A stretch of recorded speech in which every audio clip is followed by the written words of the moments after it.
When you speak Welsh in a village like Llithfaen in Penllyn, most people around you probably do too.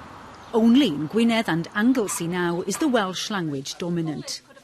It's one reason why Sian Roberts is determined not to leave the area when she leaves full-time education. Bore da, iawn diolch. 55. I would have to move away. Can use more Welsh here, and I'm happier here than anywhere else, really.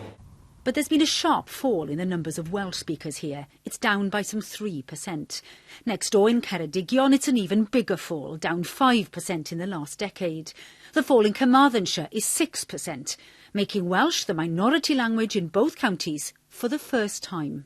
It's like I know where I work, they tend to speak more Welsh to the Welsh clients because the older generation, the younger generation are more English.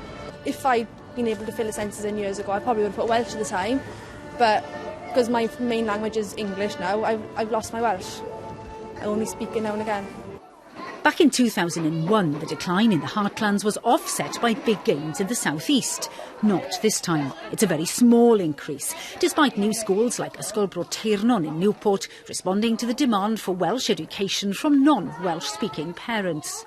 I believe that, Welsh being our language of our country is incredibly important for our children to learn and understand about their heritage, and I believe as well that learning a language at such a young age is a huge benefit to education in general. If they start learning 2 languages at a young age, when they're older, they'll probably pick up French or Spanish or whatever language they really would like to use more quickly and more fluently.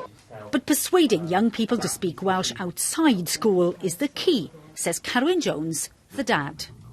My 2 children speak Welsh. They go to a Welsh medium school. I speak Welsh to them all the time. Their mother has learnt Welsh, but they speak English to each other. And with their friends, they speak almost all the time, they speak English to their friends. Creating opportunities where young people can go somewhere outside of school, and Welsh is just natural. They would use Welsh naturally. The government said it took some comfort from the increase in the number of 3 to 5-year-olds and 20 to 44-year-olds reported to be Welsh-speaking. But the new Welsh Language Commissioner says there's no hiding the fact that the figures are disappointing. It really has fixed the mind on the needs of the future and the need to really plan in terms of policies. Education policy in particular, but I think as well employment policy and economic policy. We really need to use these policies to strengthen those areas that have been affected by this drop. But the language aside, what about national identity? For the first time, Welsh residents were asked in the census whether they considered themselves to be Welsh, English or British. 2 million people, 2/3, ticked the Welsh box. Proportionately, says the Office for National Statistics, a far stronger message of national identity than was found in the corresponding figures in England.